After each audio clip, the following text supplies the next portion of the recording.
भारत नेपाल। तो नेपाल की कहानी, अब मामला तो आपको देखिए करंट अफेयर का है, कहने करंट अफेयर है, भारत नेपाल की कहानी बड़ी पुरानी है। और नेपाल के साथ हमारा विशेष रिश्ता है। देखिए रिश्ता सभी के साथ है।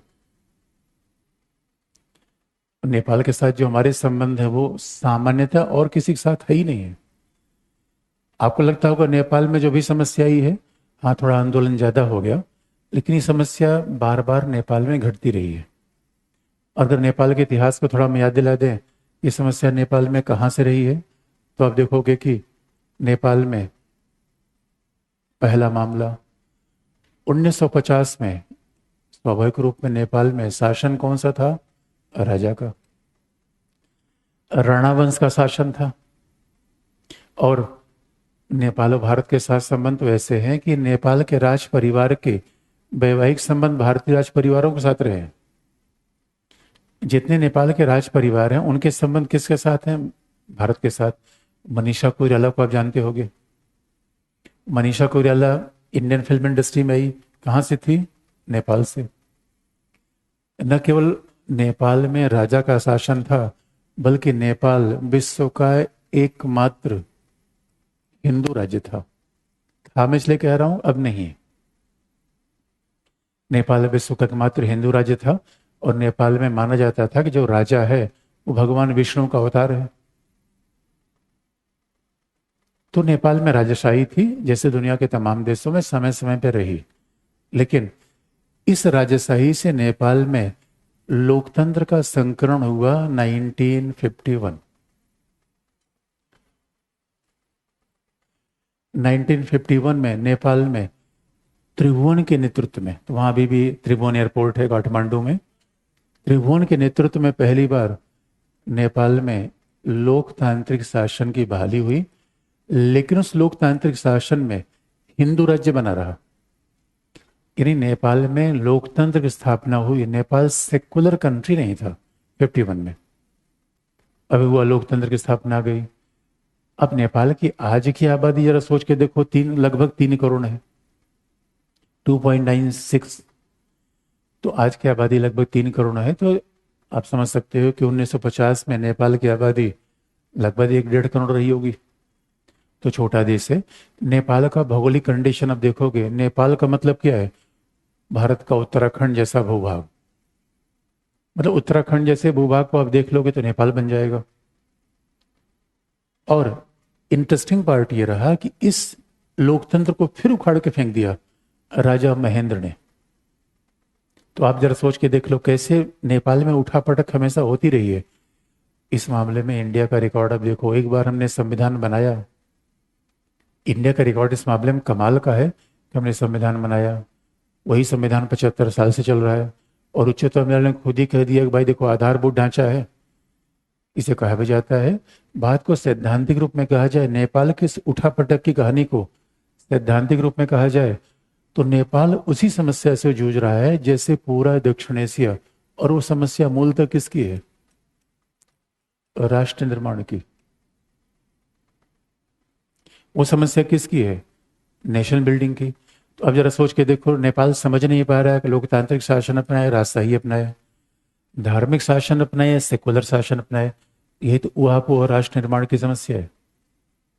अब देखोगे कि राजा महेंद्र ने क्या किया 1959 में, इस लोकतांत्रिक शासन को अपनाकर नेपाल में पंचायती लोकतंत्र की स्थापना कर दी। इस बहुदलीय लोकतांत्रिक शासन को हटा दिया जिसका नेतृत्व नेपाली कांग्रेस कर रही थी। उस नेपाली लोकतांत्रिक शासन को हटाकर कैसे स्थापना कर दी? पंचायती लोकतंत्र। अब पंचायती लोकतंत्र का मतलब है पार्टी विहीन या पार्टी लेस डेमोक्रेसी। तो जहां पे जैसे भारत में गांधी ने कहा था ग्राम पंचायतें खंड पंचायतों का निर्माण करी, खंड पंचायतें जनपद पंचायत, जनपद पंचायतें प्रांतीय पंचायत, उसके बाद अखिल भारतीय पंचायत। ऐसी पंचायतों का निर्माण होगा जहां पे बॉटम टू टॉप शासन का निर्माण किया जाएगा। तो अब देखोगे पंचायती लोकतंत्र अपना लिया, कुल मिला के राजशाही बड़ी पावरफुल हो गई। यानी राजनीतिक दलों के बजाय राजा महेंद्र ने बात कह दी कि भाई देखो नेपाल है, नेपाल में वो बहुदलीय लोकतंत्र का इतिहास के बजाय नेपाल का अपना शासन होना चाहिए। हमारे यहाँ ग्रामीण शासन रहा है, पंचायती राज रहा है, मैंने पंचायती राज लगा दिया।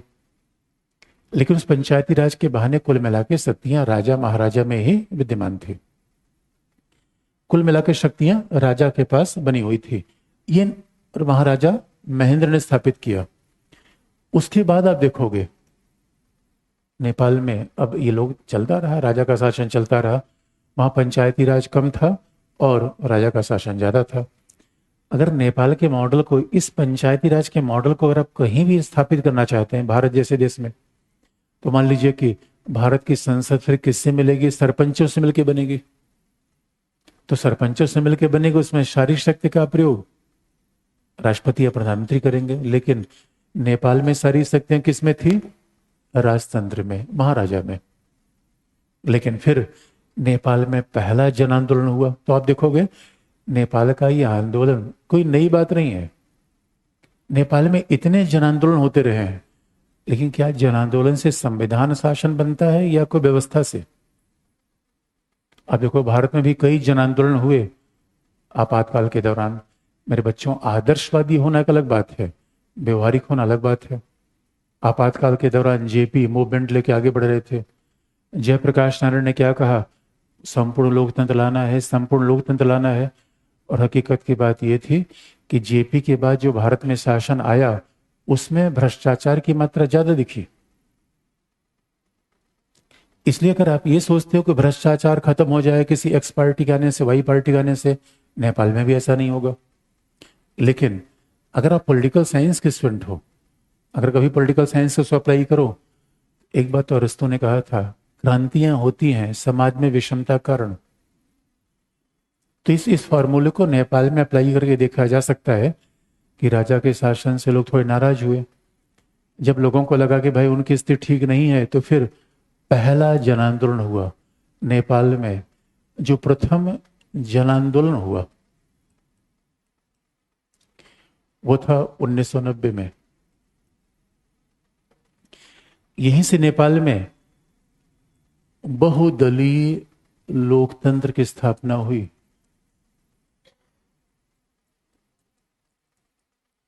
यहीं से नेपाल में ये बड़ा कदम था, मल्टी पार्टी डेमोक्रेसी की स्थापना हुई।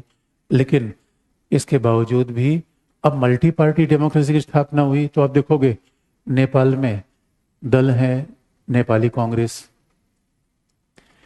नेपाल में जो पार्टी है, पहला है नेपाली कांग्रेस, दूसरा है साम्यवादी दल। साम्यवादी दल में 3 धड़े हो गए हैं।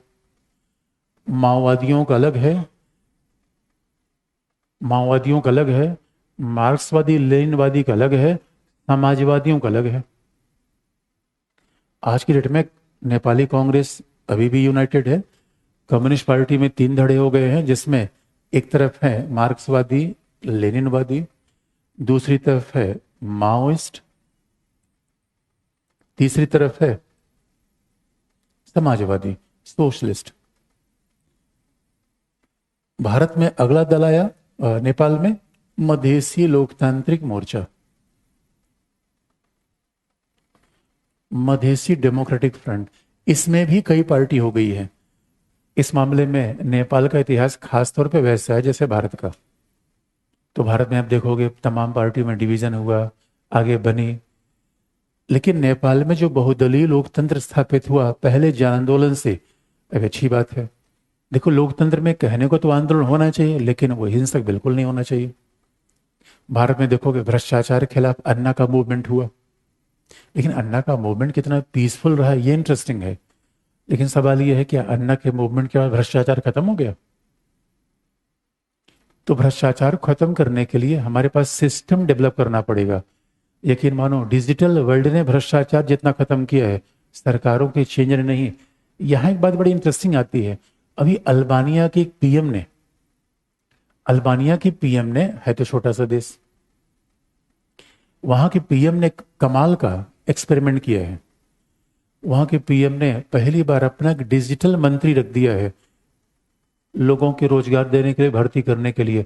अगर मंत्री डिजिटल होगा तो भेदभाव कैसे होगा? इसका सीधा मतलब है दुनिया में अगर आप करप्शन मुक्त सरकार चाहते हैं तो उसके लिए व्यवस्थाएं बदलनी पड़ेगी।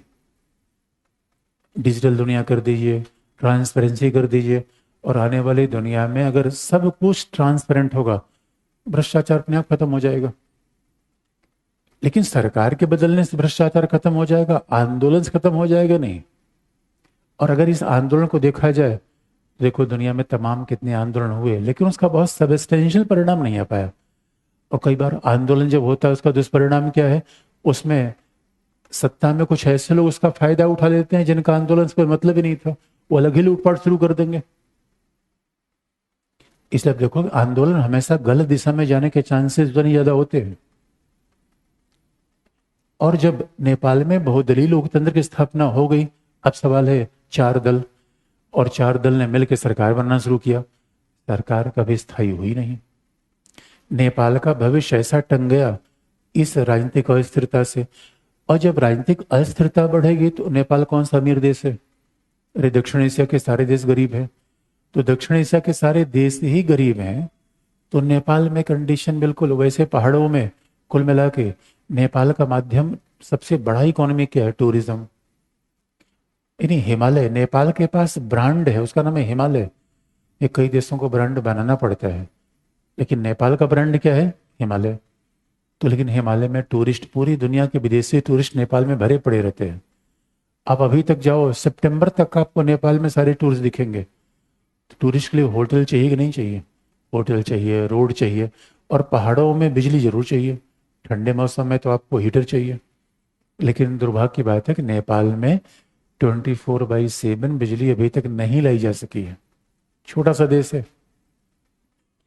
तो अब जरा सोच के देखो, जब किसी देश के विकास करने के लिए आपको बड़ी सिस्टमेटिक पॉलिसी चाहिए, और हमारे पास तो कई एग्जाम्पल ऐसे हैं, सिंगापुर, यूएई, जहाँ पे एक दलों के शासन है। यूएई में तो राजा का ही शासन है, प्रिंस प्रिंस बहुत मॉडर्न है। सिंगापुर में तो ली क्वान ने अकेले 30 साल तक शासन किया, पूरी व्यवस्था को आमूल चूल रूप में बदल दिया। तो इतिहास क्या गवाह है?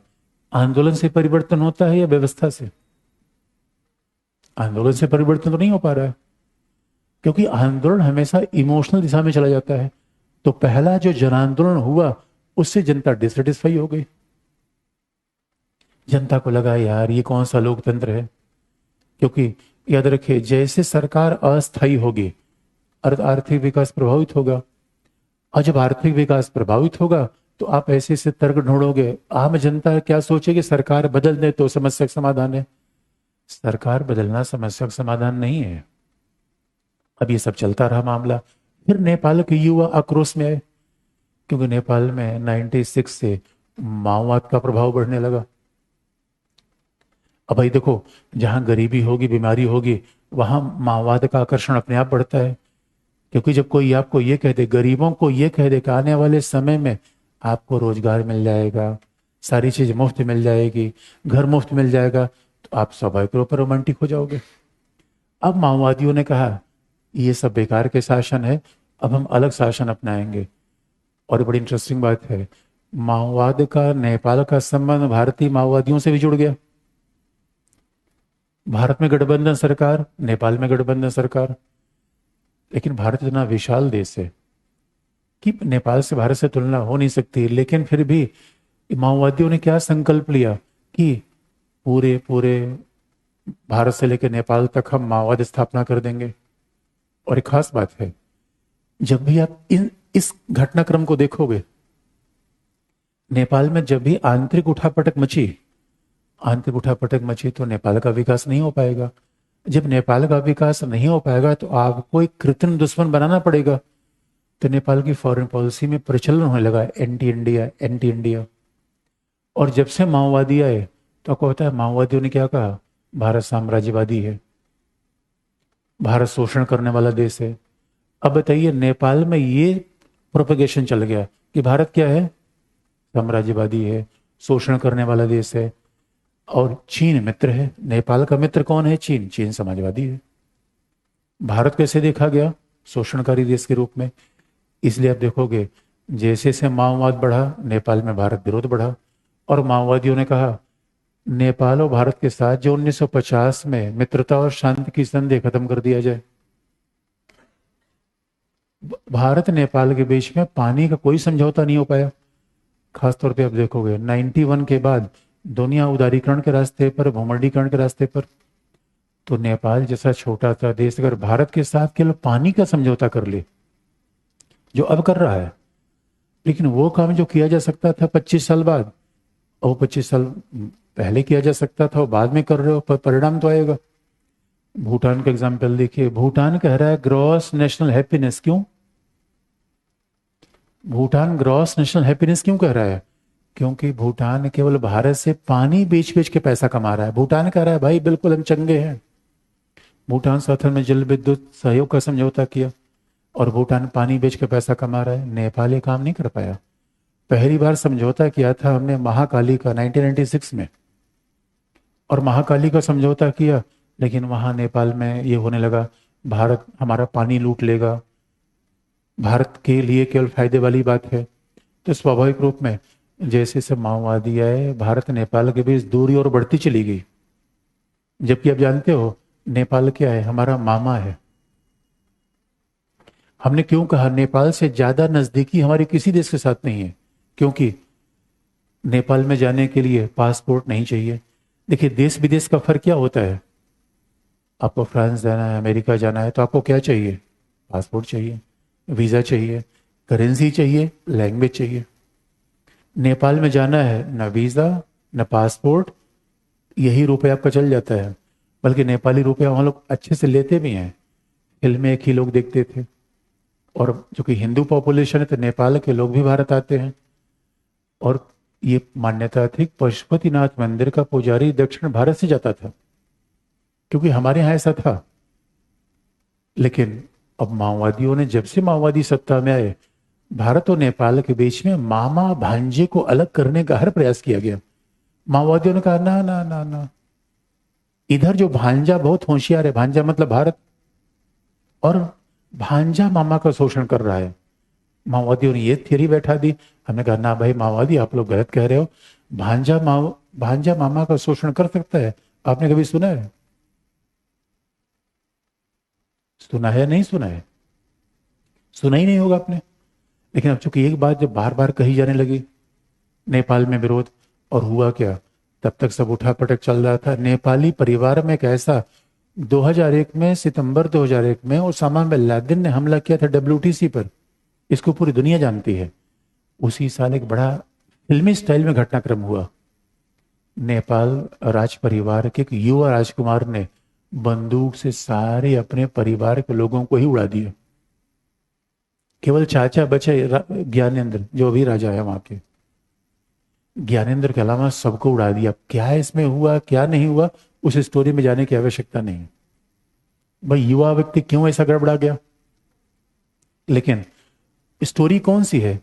96 में नेपाल में माओवाद बढ़ने लगा, और माओवाद बढ़ने लगा तो अब नेपाल में यह हुआ कि अब तो नेपाल बिल्कुल समाजवादी हो जाएगा। फिर अस्थिरता हुई। परिणाम हुआ कि नेपाल में आपातकाल लगाना पड़ा, और फिर से नेपाल में 2005 में एक समझौता हुआ। यानी लगभग 2001 से लेकर 5 तक नेपाल में बड़ी अस्थिरता रही, माओवाद का प्रभाव। और नेपाल में अस्थिरता होगी तो भारत के लिए चैलेंज तो ही है। अब जरा सोच के देखो, ऐसे अस्थिर देश में कौन आर्थिक विकास कर पाएगा? और यहां पे जैसे ही 2005 में सारे दलों के बीच समझौता हुआ, समझौता इसलिए नहीं हो पा रहा था कि माओवादी कह रहे थे भाई हम शासन में भागीदार बनेंगे ही नहीं। तो माओवादियों से पूछा गया शासन में भागीदारी क्यों नहीं करोगे? कहा नहीं, हमें व्यवस्था परिवर्तन करना है। तो माओवादी कभी ये कहते थे कि हम चाइना मॉडल की शासन लाएंगे, कभी ये कहते थे व्यवस्था परिवर्तन करेंगे। और प्रचंड भारत नेपाल के बीच में इतने अच्छे संबंध हैं, और ये संबंध उतना पुराना है जितना पुराना जनकपुर और अयोध्या के बीच का है। लेकिन माओवादी इस बात को नहीं मानते। माओवादी कहते धर्म और उनकी बात मत करो, जनकपुर अयोध्या कर रहे हो। वो कल्चर धर्म को मानते नहीं। माओवादियों तो उल्टा कह दिया कि ऐसे ऐसे तुमने थ्योरी बना के, इससे नेपाल का नुकसान हुआ। तो फिर परिणाम ये हुआ, ये सब मिले प्रचंड प्रचंड जेएनयू से पढ़े हुए हैं। पुष्प कुमल दहल और प्रचंड। नेपाल में माओवाद की चिंगारी जलाने में सबसे बड़ा योगदान किसका था? प्रचंड का।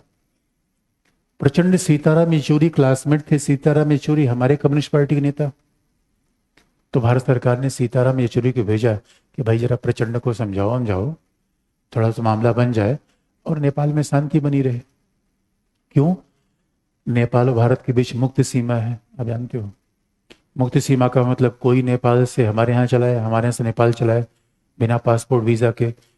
तो नेपाल में अस्थिरता होगी तो कौन आ जाएगा? कैसी कैसी गारंटी कैसे दी जाएगी? नेपाल अगर अनस्टेबल हुआ, नशे दवाओं की तस्करी, हथियारों की अवैध तस्करी, मानव दुर्व्यापार, तो नेपाल में तमाम समस्याएं उत्पन्न हुई। अब भारत बड़ा चिंतित था कि भाई नेपाल में स्टेबिलिटी तो बने, लेकिन भारत की दुविधा देखो। भारत उसमें कुछ कर भी नहीं सकता, क्योंकि अगर कुछ इनिशिएट करेगा तो क्या सीधा भारत आधिपत्यवाद अपना रहा है, भारत हेजेमोनिस्टिक स्टेट है, ये आलोचना शुरू हो जाती है। किसी तरीके से सीताराम येचुरी प्रचंड मिले और दोनों को समझाया गया भाई आप स्टेबल गवर्नमेंट दो, तो दोनों ने समझौता कर लिया। लेकिन इसका मतलब है कि फिर से जन आंदोलन, जन आंदोलन दूसरा कब हुआ? ये दूसरा जन आंदोलन हुआ।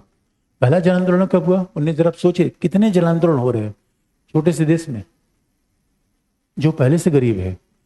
इतना आंदोलन होगा तो कौन सा इन्वेस्टर वहां आएगा? जरा सोच के देखो। अरे इन्वेस्टर को पीस चाहिए, स्टेबिलिटी चाहिए। अब यही दुनिया में सारा संघर्ष बचा हुआ है। इसे देखोगे सारे निवेशक कहाँ भाग रहे हैं? यूएई की तरफ भाग रहे हैं। और नेपाल से बहुत बड़ी संख्या में युवा माइग्रेट कर रहे हैं, रोजगार ही नहीं है। जबकि नेपाल में केवल पर्यटन इंडस्ट्री को बढ़ा दिया जाए तो स्वाभाविक रूप में नेपाली भाइयों को कहीं बाहर जाने की आवश्यकता ही नहीं है। उसको बढ़ाने के लिए लॉन्ग टर्म पॉलिसी चाहिए, स्टेबिलिटी चाहिए। अब वो है नहीं। तो अब अगर मान लो जन आंदोलन में, अब जन आंदोलन इतना इस बार कंफ्यूज था, अगर सत्ता और भ्रष्टाचार के खिलाफ हो तो होटल होटल लूटने की क्या जरूरत है? उससे तो लंबे समय में नुकसान हो गया, क्योंकि सारे जितने छोटे छोटे देश थे उनको सबसे ज्यादा झटका लगा कोविड-19 के समय। सारे पर्यटक बंद। तो अब छोटे देशों की समस्या देखो। श्रीलंका के पर्यटक बंद, नेपाल के पर्यटक बंद, मालदीव का पर्यटन चलता रहा क्योंकि भारतीय लोग बहुत बड़ी संख्या में वहां जा रहे थे। इस वजह से ऐसा लगा नेपाल के सामने संकट पहले से ही था। और 2005 में सारे पार्टी ने मिले आपस में, नेपाली कांग्रेस, कम्युनिस्ट, मधेसी, ये सब मिल गए और इन्होंने कहा अब हम नया संविधान बनाएंगे। और ये कम्युनिस्ट गवर्नमेंट, ये समझौता दूसरे जन आंदोलन के परिणाम स्वरूप आया। तो पहला जन आंदोलन लोकतंत्र के लिए, दूसरा जन आंदोलन समाजवाद के लिए। और जब ये बात हुई, ये हुआ कि अब नेपाल, उसका परिणाम ये हुआ कि 2008 में नेपाल में एक नया संविधान बना। और वो संविधान में नेपाल में क्या हुआ? नेपाल क्या हो गया? पंथ निरपेक्ष। यानी अब नेपाल हिंदू राज्य नहीं रहा। नेपाल क्या हो गया? लोकतंत्र। नेपाल क्या हो गया? गणतंत्र। नेपाल क्या हो गया? समाजवादी और पंथ निरपेक्ष, समाजवादी, संप्रभु। और नेपाल ने अपना लिया संघात्मक शासन। अब संविधान को भी लिखने में बड़ी चैलेंजेस आए। और आप देखोगे छोटे देशों में निर्जाति संघर्ष का हाल ये है। नेपाल ने अपना संविधान बना लिया, संविधान बनाने में 3 साल लगे। और उस दौरान बड़ी जनता व्याकुल हो गई, भैया संविधान बनाने में इतना समय क्यों लग रहा है? क्योंकि दलों के बीच में बड़ी वैचारिक असहमतियां थी। लेकिन किसी तरीके से खींच के संविधान बना और संविधान बनने के बाद भी चैलेंज लगातार होता गया। अच्छा, एक बात लॉजिकल है। जब मैंने आपको ये बता दिया कि नेपाल पंथ निरपेक्ष है, तो ये बताने की आवश्यकता तो नहीं कि अब नेपाल हिंदू राज्य नहीं रहा।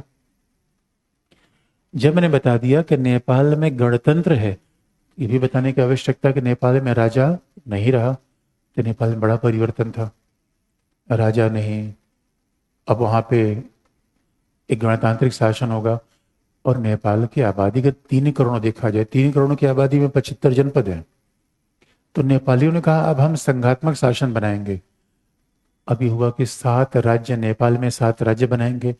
अब इस मामले में मधेसी और नेपाली आमने सामने आ गए, क्योंकि मधेसियों ने क्या कहा, हमें दो राज्य चाहिए। मधेसियों ने कहा हमें दो राज्य चाहिए, लेकिन संविधान निर्माता सभा ने कहा नहीं भाई, दो राज्य नहीं चाहिए। अब साम्यवादियों पर ये आरोप लगने शुरू हो गए, भाई पहले आप कहते थे कि समाजवाद आएगा, सबको समान रिप्रेजेंटेशन मिलेगा, अब तो आप दो राज्य नहीं दे रहे हो। यानी संविधान के निर्माण होते और झगड़ा शुरू हो गया, झगड़ा खत्म नहीं हुआ। और मधेसी उसके बाद से लगातार मांग करते रहे। मधेसी मतलब है नेपाल में के मध्य क्षेत्र में रहने वाले लोग, जो जो सांस्कृतिक रूप में भारत के ज्यादा नजदीक है, हिंदी बोलते हैं, वैसे पूरा हिंदी बोलते हैं, और उनके वैवाहिक संबंध भी इधर उत्तर प्रदेश और बिहार के लोगों के साथ ज्यादा है। तो भौगोलिक रूप में कहा भी जाता है कि नेपाल में एक तरफ है वैली।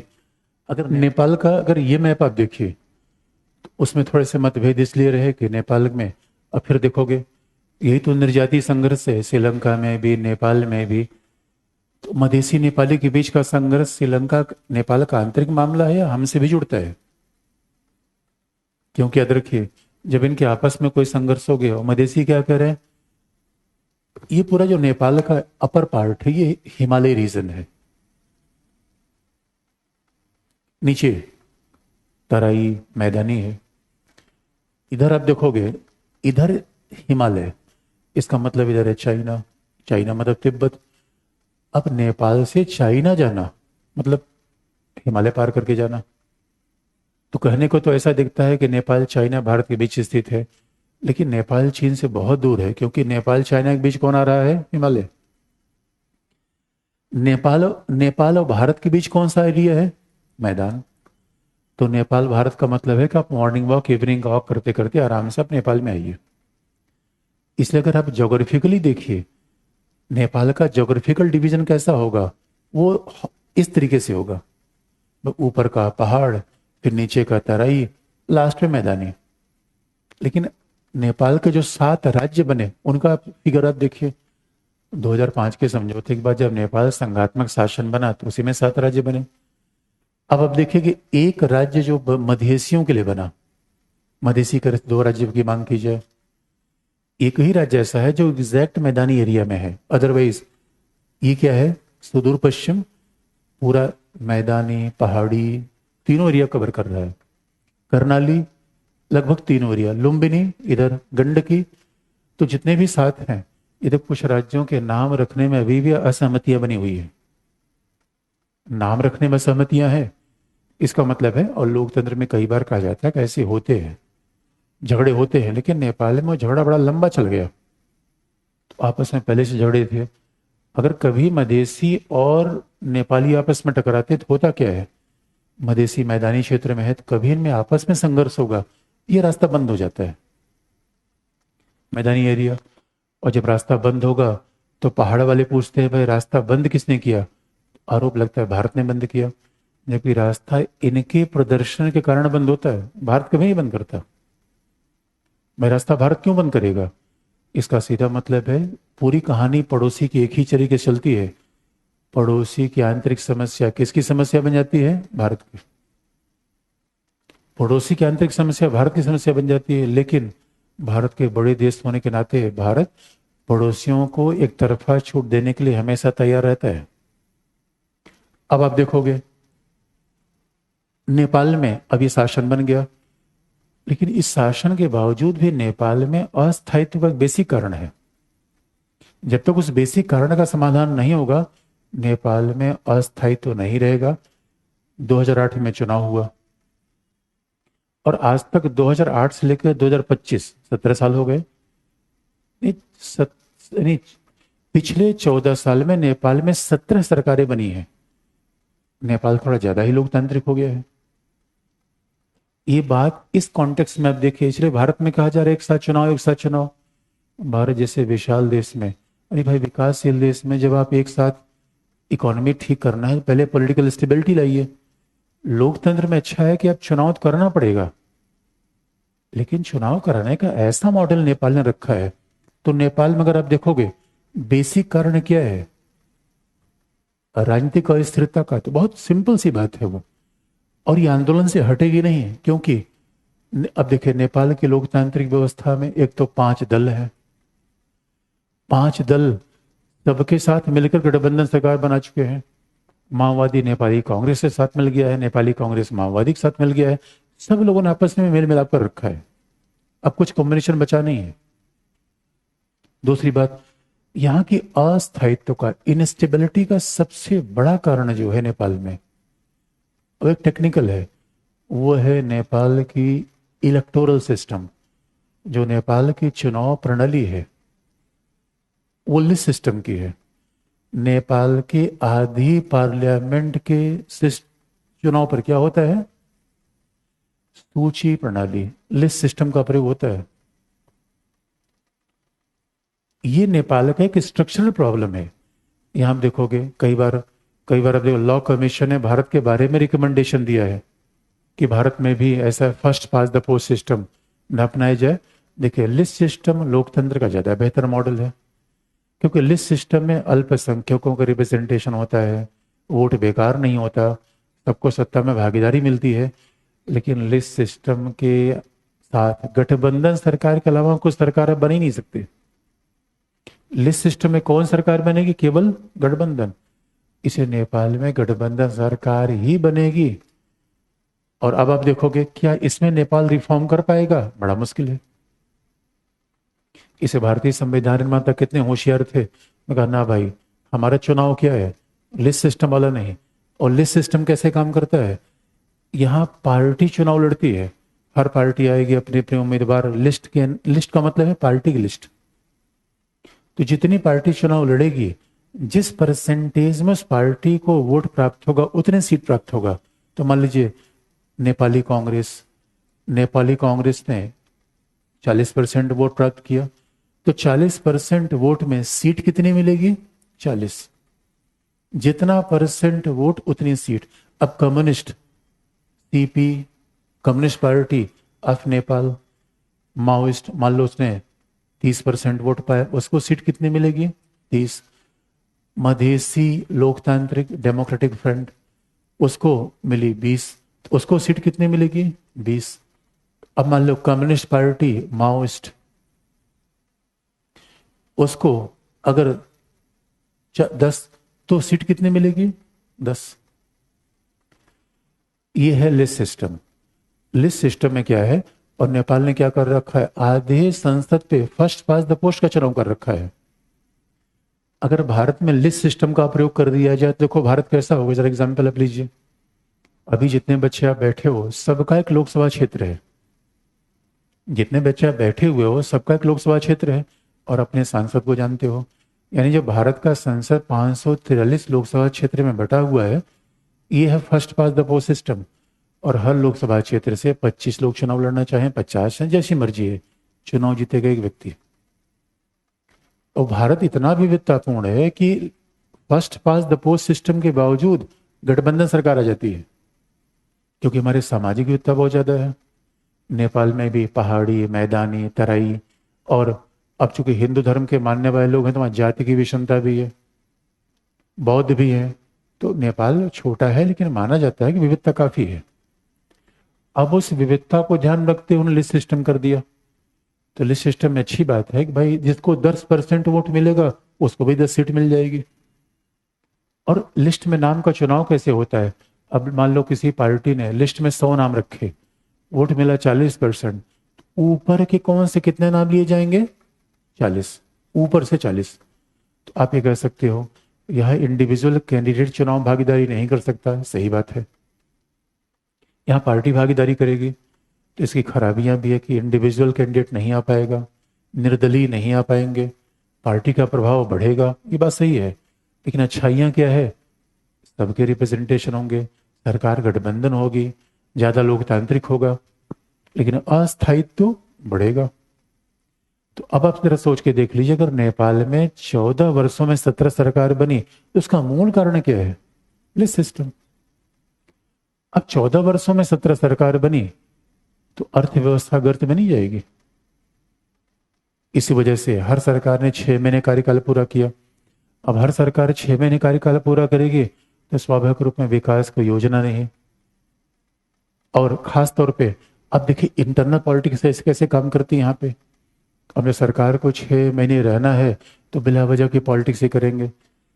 अरे नेपाल जैसे छोटे देश में अगर इतनी पार्टीज हैं, अब जरा ध्यान से देखिए, अगर हमारे पास पार्टीज इतनी हैं, अब देखिए आप कहेंगे क्या नेपाल के पिछड़ेपन का कारण मूलतः राजनीतिक है या फॉरेन पॉलिसी भी है? तो फॉरेन पॉलिसी भी है। कैसे? जैसे ही अब जैसे ही माओवादियों को शासन सत्ता मिला, जब माओवादियों को शासन सत्ता मिली, ओली, अब ओली जो ही प्रधानमंत्री थे वो माओवादी दल के नेता, कम्युनिस्ट पार्टी मार्क्सवादी, यानी ML मार्क्सवादी लेनिनवादी, उसके नेता है ओली। माओवादियों का नेता है प्रचंड। जैसे ही पहली बार ओली सत्ता में आए, भारत विरोध आगे बढ़ा दिया। ओली ने सीधा कहा नेपाल अब सामरिक संबंध चीन से बनाएगा, और नेपाल में चीन का इन्वेस्टमेंट खूब होने लगा। और चीन तो आप जानते हैं भाई इंफ्रास्ट्रक्चर बनाने मास्टर है। अब चीन ने कहा काठमांडू तो रेल लाइन लाएगा, और रेल लाइन अभी आई नहीं, यानी। और ओली के कारण भारत नेपाल के बीच में जल विद्युत परियोजना की संभावना जो बन रही थी और नीचे गई। अब आप देखोगे छोटे पड़ोसी देश को क्या चाहिए? अरे भाई ठीक है, नेपाल को भारत से भी सहायता लेना चाहिए और चीन से भी। भौगोलिक और कल्चरल रूप में नेपाल भारत के नजदीक है। ये हकीकत कोई भी नेपाल की सरकार अस्वीकार नहीं कर सकती, क्योंकि एक जियो पॉलिटिक्स है। अब वो राजनीति को इतनी जल्दी दरकिनार नहीं कर सकते। अब जियो पॉलिटिक्स ऐसी है, लेकिन अगर उसमें भूभाग की बात में केवल पॉलिटिक्स करने लगी है, तो आप देखोगे जब कश्मीर से अनुच्छेद 370 हटाया गया, उस समय नेपाल के पीएम ओली थे। ओली ने उल्टा भारत के खिलाफ में मुद्दा उठा दिया कि भारत ने नेपाल की जमीन ले रखी है। और भारत विरोध तो ऐसा होना शुरू हुआ कि वहां पे कई लोगों ने यह कह दिया नहीं, हम बृहत्तर नेपाल बनाएंगे, भारत का भी कुछ पार्ट लेकर नेपाल बना लेंगे। इसका सीधा मतलब है भारत और नेपाल के बीच में दूरियां बढ़ने लगी, और इस दूरी बढ़ने में माओवादियों का बड़ा योगदान माना जाता है।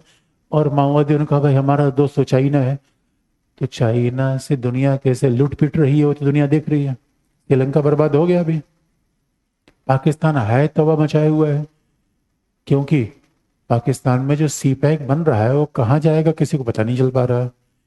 इसे नेपाल ने ओवर डिपेंडेंसी चाइना पर दिखाकर अपने आप में चाइना को ज्यादा गेम दे दिया।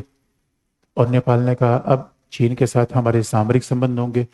अरे भाई नेपाल चीन के साथ सैनिक संबंध बनाएगा, इसका मतलब कोई उसका दुश्मन है, तो चीन उसका दोस्त ही हो गया। तो उसके बगल में चीन के अलावा कौन है? भारत ही है।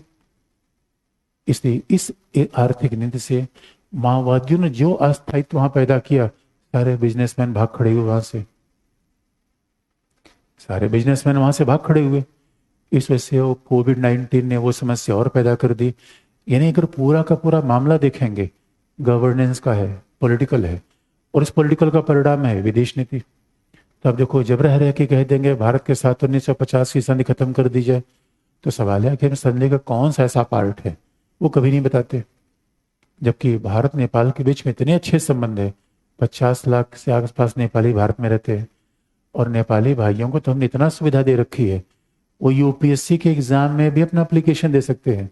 पूरी गोरखा बटालियन, गोरखा रेजिमेंट नेपाली गोरखाओं से, गोरखा डिस्ट्रिक्ट है नेपाल में, और नेपाल में बड़ी संख्या में नेपाली भारत से भी पेंशन लेते हैं।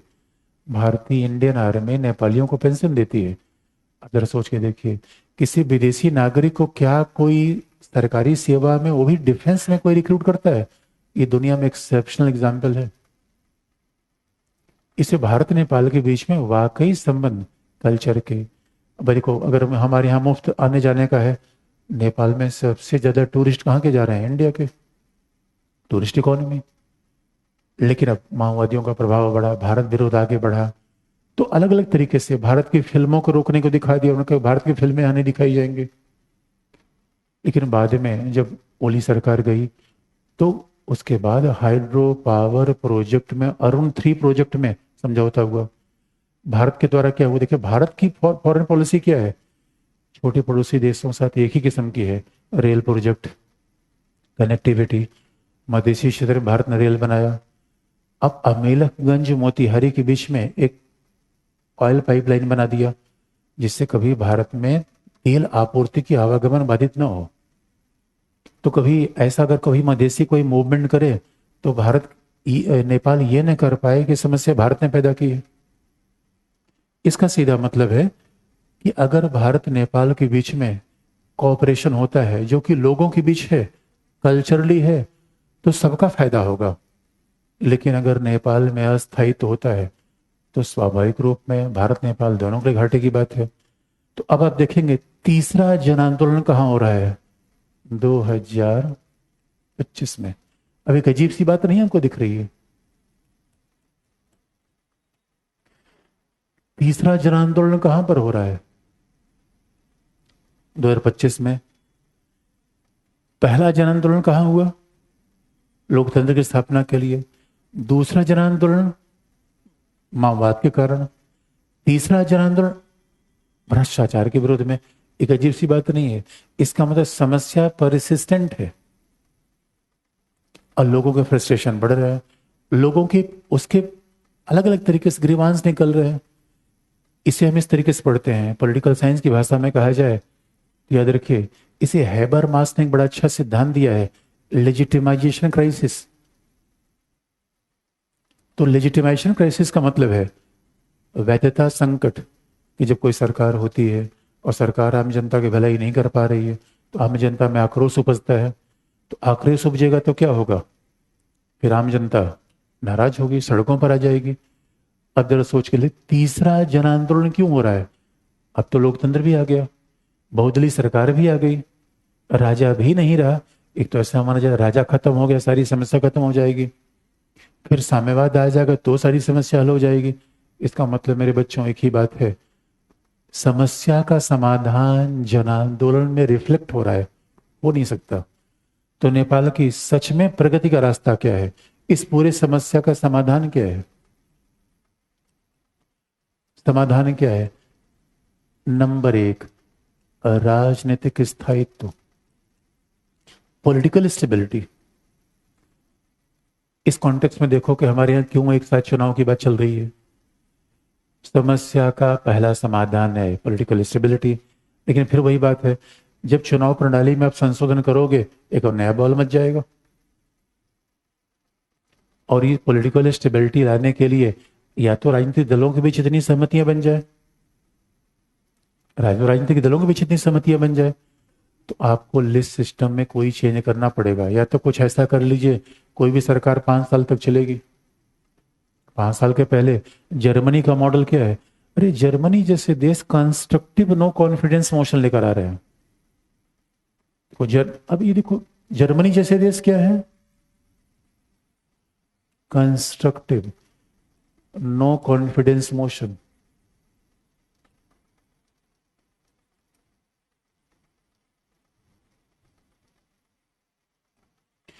कंस्ट्रक्टिव नो कॉन्फिडेंस मोशन लेकर जर्मनी जैसे देश आ रहे हैं। इसका मतलब है, जर्मनी में कहावत है कि सिस्टम है कि जब तक आप वर्तमान सरकार के खिलाफ अपनी सरकार बनाने का प्रारूप प्रस्तुत नहीं करोगे, वर्तमान सरकार को हटा नहीं सकते। ये नहीं कि वर्तमान सरकार हटा लिया, अविश्वास पारित कर दिया, वैकल्पिक सरकार गारंटी नहीं है।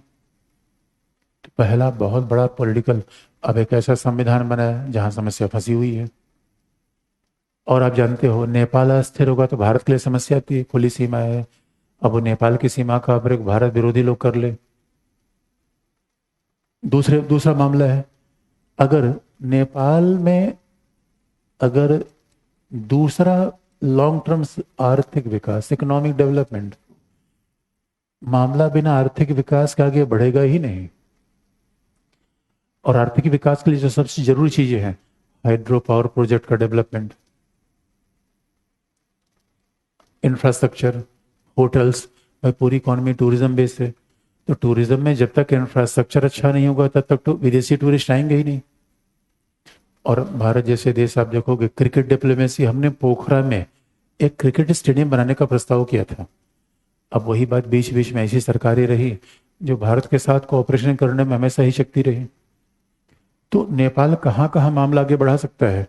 जैसे हाइड्रो पावर प्रोजेक्ट, जहाँ भारत भी, हाइड्रो पावर प्रोजेक्ट, नेपाल के पास इतनी ज़्यादा, ये 40,000 मेगावाट विद्युत, जल विद्युत की क्षमता है। अगर नेपाल इस 40,000 विद्युत क्षमता का प्रयोग कर ले, उसके लिए 10 से 20 हजार मेगावाट पर्याप्त है। बाकी सारा पानी भारत को बेच दे, पैसा मिलेगा अपने आप में। लेकिन ये भारत विरोध के कारण, राजनीतिक उठापटक के कारण नेपाल ने आज तक नहीं किया। अरुण 3 प्रोजेक्ट अभी चल रहा है, अभी तो विकास हो रहा है भाई। भूटान के रास्ते पर ऐसा हो ही सकता है। इसलिए भूटान नेपाल दो हिमालयन किंगडम, इसमें क्लासिकल मामला देखेंगे। भूटान एक ऐसा देश है जहां राजा के शासन से लोकतंत्र है शांतिपूर्ण।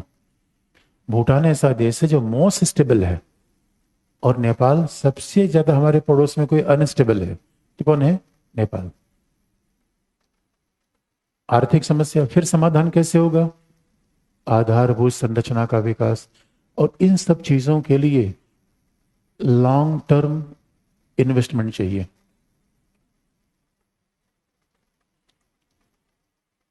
आधारभूत संरचना का विकास, कनेक्टिविटी, होटल्स,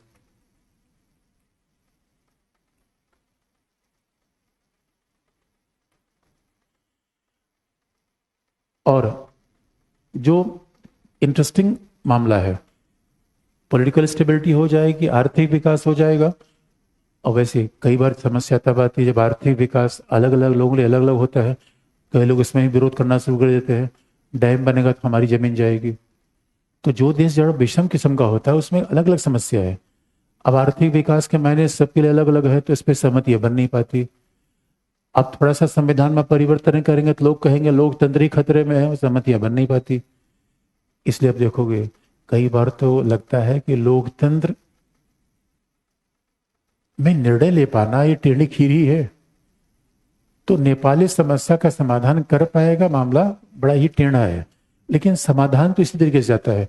फिर आप देखोगे या तो आप ये समाधान कर दो कि भाई पूंजीवाद हटा के फेंक देंगे, तो चाइना नहीं कर पाया। भाई दुनिया में चाइना से सीखने की बात है। जितने साम्यवादी हैं वो कहते हैं पूंजीवाद हटा दो, पूंजीवाद हटा दो। चीन ने पूंजीवाद के रास्ते से पूरा अपना विकास कर लिया, और हम पूंजीवाद के पीछे नारा देते हुए पड़े हुए हैं। तो चाइना से कुछ तो सीखना चाहिए। और लास्ट में इस राजनीतिक अस्थायित्व का सीधा प्रभाव कहां पड़ रहा है? विदेश नीति पर। अगर नेपाल पॉलिटिकल इंस्टेबल है, आर्थिक विकास में पड़ा हुआ है, और कहीं ना कहीं निर्याती संघर्ष है, तो उसका अगला प्रभाव कहां पर होगा?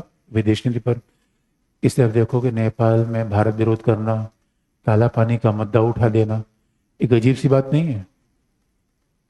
तो अब जब ऐसी पॉलिटिकल इंस्टेबिलिटी आएगी तो ऐसे रिफ्लेक्शन फिर आते रहते हैं। और उस समय, जिस समय मैंने 370 हटाया, उस समय अगर नेपाल भारत विरोध पर आ जाए तब तो बात थोड़ी सी इंटरेस्टिंग है। इसलिए विदेश नीति कैसी होनी चाहिए? नेपाल अगर चीन पर ज़्यादा झुकेगा तो फिर वही बात है, यूरोप और अमेरिका के इन्वेस्टमेंट कम आएंगे। अरे जापान भी तो है इन्वेस्टमेंट के लिए, अमेरिका भी तो है। तो नेपाल को चीन पर ओवर डिपेंडेंट होने की क्या जरूरत है? लेकिन अब चूंकि भाई कोई विचारधारा का बात है, तो कोई माओवादी कहेगा चीन ही हमारा दोस्त है, चीन हमारा दोस्त है। इसलिए अब देखोगे भारत और नेपाल के सहयोग के रास्ते से नेपाल का विकास जाता है। भारत नेपाल के सहयोग से मामला बनेगा या आपस में संघर्ष से? लेकिन नेपाल अगर अस्थिर होगा तो सीधे भारत पर प्रभाव पड़ना ही पड़ना है। भाई सीधी सी बात है, उत्तर प्रदेश से लेके उत्तराखंड, बिहार, सबकी सीमा अस्थिर हो जाती है। अब अगर नेपाल में गरीबी होगी तो सारे फिर वहां से लोग कहाँ पे आएंगे? भारत में। दूसरी समस्या, उधर बांग्लादेश अस्थिर, उधर नेपाल अस्थिर, उधर श्रीलंका अस्थिर, पाकिस्तान बर्बादी के कगार पे। यानी हम कैसे खतरों के खिलाड़ी हैं दक्षिण एशिया में। सारे पड़ोसी अस्त व्यस्त कंडीशन में जा रहे हैं। ऐसे मामले में कोई भी भारत की सुरक्षा के लिए चैलेंज हो सकता है। इसे नेपाल की सारी कहानी यहां से जाती है। इसलिए मेरे बच्चों, इमोशनल समाधान नहीं हो पाता, लेकिन सारे आंदोलन में कौन सा मामला चलता रहता है? भाई लोकतंत्र में आंदोलन होना चाहिए, हिंसक या अहिंसक? अहिंसक, शांतिपूर्ण। और व्यवस्था बदलने के लिए लॉन्ग टर्म में संस्थात्मक सुधार चाहिए। संस्थात्मक, जहां पे गुड गवर्नेंस आप लाओ, सारा मामला गवर्नेंस फंसा हुआ है, उसी का मामला हो नहीं पा रहा। इसलिए नेपाल में अगला आंदोलन फिर होगा। अब कार्य कितना रिफॉर्म कर पाएंगे आने वाले समय बताएगा। सारे पॉलिटिकल पार्टी के लोग कह रहे हैं नहीं ये गलत हुआ, सत्ता कैसे छीन लेगी, अलोकतांत्रिक है। इसका मतलब है लॉन्ग टर्म रिफॉर्म के लिए बोल्ड स्टेप चाहिए, शॉक थेरेपी चाहिए। लेकिन शॉक थेरेपी लोगों को पसंद नहीं आती। नेपाल को क्या चाहिए? Shock therapy. वो हम थोड़ी देंगे, वो तो नेपाली भाई ही देंगे, नहीं तो हम तो और लफड़ा पैदा हो जाएगा, हम बोलेंगे तभी लफड़ा पैदा हो जाएगा। कई बार तो भारत ने प्रयास किया कि भाई हम संविधान में निर्माण में हम भी सहायता दे दें, नेपाल हस्तक्षेप कर रहे हो, हस्तक्षेप। अरे हमने कहा ना भाई मामा जी, हम आपको सहायता करना चाहते हैं। उनका नहीं, हस्तक्षेप नहीं। भारतीय सरकार देखोगे बार बार हम कहाँ पे अपनाते हैं कल्चरल डिप्लोमेसी, आर्थिक विकास, कनेक्टिविटी, नेबरहुड फर्स्ट। हमारी पॉलिसी तो वही है नेपाल के प्रति, होना भी चाहिए। लेकिन नेपाल हमारे ऊपर दावा कर देगा, तो इंटरेस्टिंग पार्ट है।